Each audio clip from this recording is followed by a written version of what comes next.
and I don't think, we don't get our dry cleaning paid for. Why should he? I've been doing after this now for about 10 years. It isn't just Sheriff Conley. I don't think Sheriff Carr's been doing it, Sheriff Larson was doing it. Why doesn't the delegation stand up and say, and have a policy that says, you are not included in the contract. You either pay for your own clothes, we'll give you one uniform. If you want to get your own clothes dry cleaned, then you do that yourself. Dave, I don't disagree with you. We're not disagreeing because I don't think we should pay even for the uniform, the dry cleaning. Give me the uniform, but let me clean my own damn clothes. All right? I don't think we should be paying to get the clothes clean. Well, we are. We're not in disagreement. The point that I made is I don't see any reason why he shouldn't get a uniform, just like the rest of the deputies do. I don't.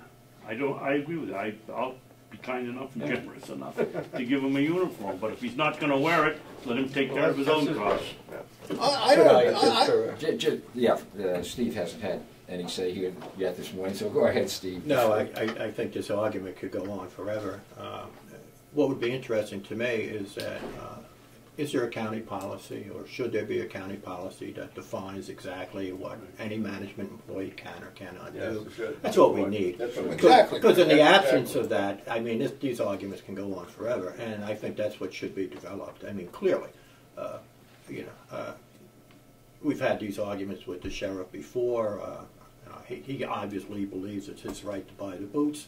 Clearly, we disagree. Clearly, we think there ought to be a policy that would give you an enforcement tool should it happen again. That's what's lacking. We have no enforcement tool. So I would like to make a recommendation that we bring to the next delegation meeting that said policies be developed and put into place and discussed with all management employees of the county. Not just the sheriff. Not just the sheriff, everybody. Everyone should have a really clear-cut understanding of what they're authorized to purchase with the county dollar and what they are not authorized to purchase. Then, I agree with it. Then you have an enforcement tool. I think right now we have a problem that the delegation really can't hold the commissioners responsible for many things because we haven't given them the guidelines or the specific direction, as you're saying, a policy that would say this is the condition under which you will operate. These are the constraints. And in some cases we probably haven't done that.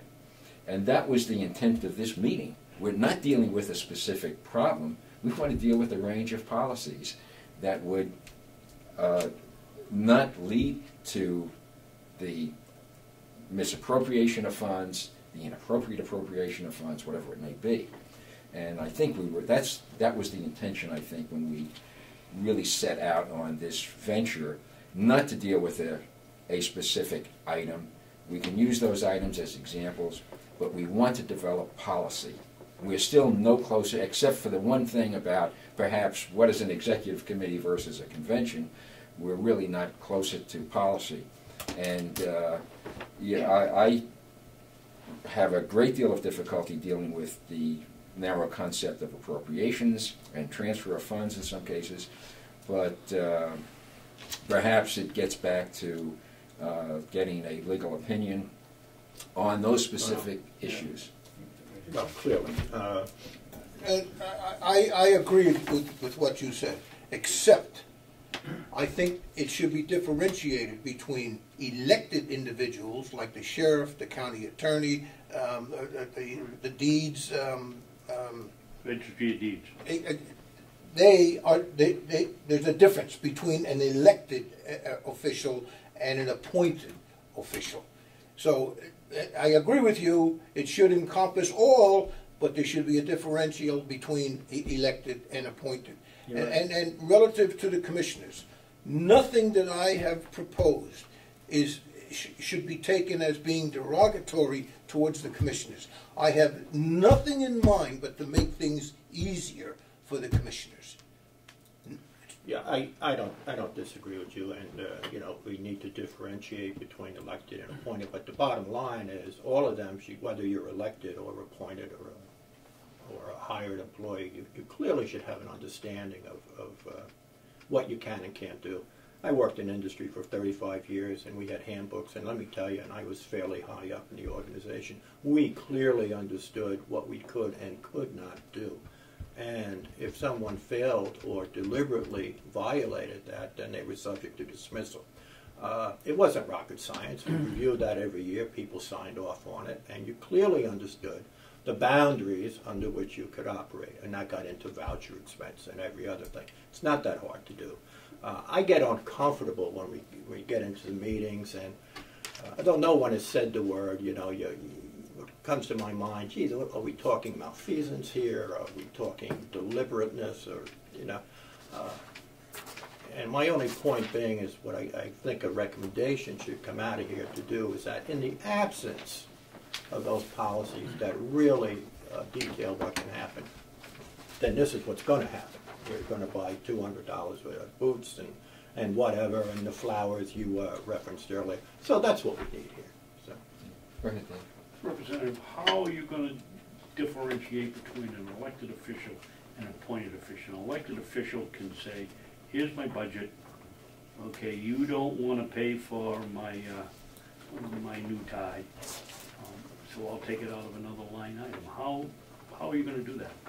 Well, easy. That policy could clearly state what he's allowed to transfer or not to transfer. It also could clearly state what is within his authority to purchase or not purchase when you get into the budget item. If he's off a budget line, then. But the delegation is responsible for his funds. Correct. He's responsible to the voter, and I see that's where the problem is. That's the same way with the commission. Yeah. Same thing. But the commissioners tend to work with the delegation more than some elected officials, and I think you're going to have a hard time carving out a policy that will affect both. Well, I wouldn't be surprised if it already exists in some of the other counties, but that would maybe be the first place to look. But I think that could be accomplished, but we'll see. Go ahead. It just seems like one straightforward, easy one would be to say that you can't use county money to buy things for yourself. If I got elected the sheriff next election and I go out and use a $2.8 million budget for buying a Rolls Royce for myself, that seems like it would be, a violation. But I guess it's only a matter of degree on what you spend, on how much you spend, because we're willing to kind of overlook gloves and boots for now. But what if you bought a car? You know what I mean? What you just said is already in state law. It's against the law to purchase something that is not appropriated. Period. Right in the RSA. So I get back to our original comment. We're spinning our wheels until we find out what we get from the Attorney General as to what's legal and what isn't. Well, To some degree. here is what state law says right now. The definition of an appropriation: money authorized for a specified purpose. Are you saying that a specified purpose is the bottom line only? No, but you have within that you have different types of things. Like No, you have line items, and every single line item is an appropriation. Yeah, but I still want to get it. You may be right, Frank, but I want to be sure on this one. And that's how the other 9 counties look at it as well. Yeah, I don't want to give the impression that the other 9 counties do that, because I know some counties do not do that, so I don't think we can speak with authority that what that is. I don't like that opinion to go out today. I'd like to add, not to change the subject, we have to change the subject, we're going to beat this to death here, but I'd like to add one thing to that, items for consideration. I think we ought, and this is a policy that applies to the delegation. I think that we ought to have some sort of a policy that considers what's been voted in by previous delegations. An example, and again, I'm not critical, but an example that comes to mind is the UNH Extension Service. Very clearly, when I was here before, we sent them to Conway because the amount of money that we were spending on the lease here, with the understanding that in 5 years that we come back here and they would be put in On the complex. On the complex. At that time, at first it came out they're going to build a building, and then it came out that they weren't going to build a building, they were going to use a portion of the old nursing home.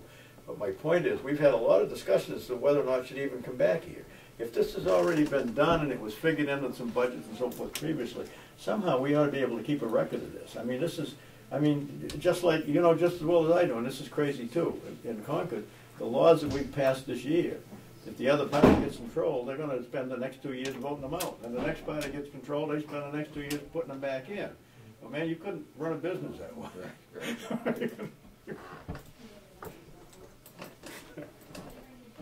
Let's get back to the other one. Can I ask one more question of the commissioner? Do we have an employee code of conduct in the, we do. And, could we get a copy of it? I'd love to see it. You can ask Robin Reed. Robin had it? Are they given, are the people here given a pamphlet when they first come on as to what they can and can't do? It'd be nice to, other than a code of conduct, I mean, I'd like to kind of, or the managers know what they can do and can't do. Are they given anything? I'm sure they. Yeah, I'd like to see some of that. If it's appropriately written, Yeah. then it would, Yeah. it would resolve a lot of the issues we just discussed. Now, just for clarification again, the commissioners do or do not have the kind of policy handbook that we're talking about for the delegation. You don't have a policy handbook as such. So it seemed to me that that's one place where we could direct, as a delegation, the commissioners to develop a policy handbook.